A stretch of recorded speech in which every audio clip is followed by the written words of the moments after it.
Tonight in Tel Aviv, images that change everything in an escalation that has already spiraled so fast.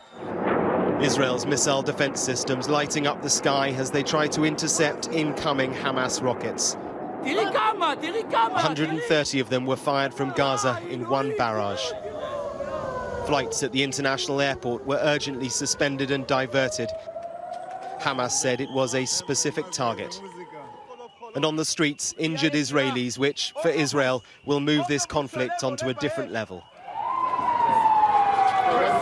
The earlier Israeli assault on Gaza, which prompted the Hamas retaliation, had been relentless.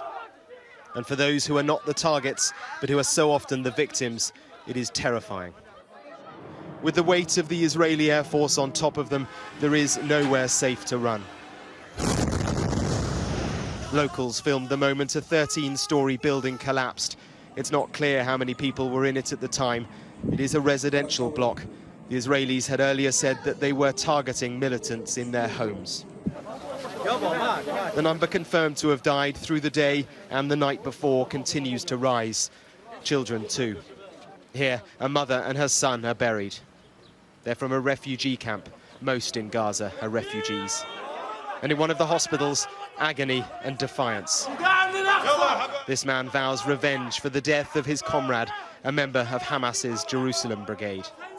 On the Israeli side of the fence, which locks Gaza off, in the city of Ashkelon, the air raid sirens sounded through the day.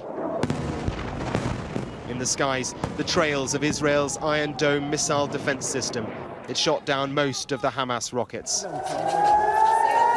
The Israeli communities here are used to attacks from Gaza, but not this many in just a few hours. This is the third time it's happened since we've been here. You hear the wail of the sirens, and then moments later, sometimes the thud of the rockets as they come in. From Gaza, there have been scores of rockets over the course of the past few hours, most of them hitting here around this town. Whoa. A mile away, the home of an elderly lady and her carer. They both died, unable to get to the shelter in time. The Israeli Defense Forces spokesman was here, keen to show us what Israel faces from Hamas. No one can look at this and see anything other than a tragedy that has happened here. But the images that are coming out of Gaza are truly horrific. It seems that what Israel is doing in Gaza is totally disproportionate to what is happening here. I would beg to differ. I think that what we are doing are specific strikes against military targets inside Gaza that are part of the Hamas and the Islamic Jihad's military infrastructure. We watched the Iron Dome intercept some of them as they flew north. Let's go in, let's go in. Come on, Mohammed. Hamas claims to be the defender of the Palestinian cause, striking their occupier. Israel will strike back harder still, and the diplomacy to break this cycle isn't there.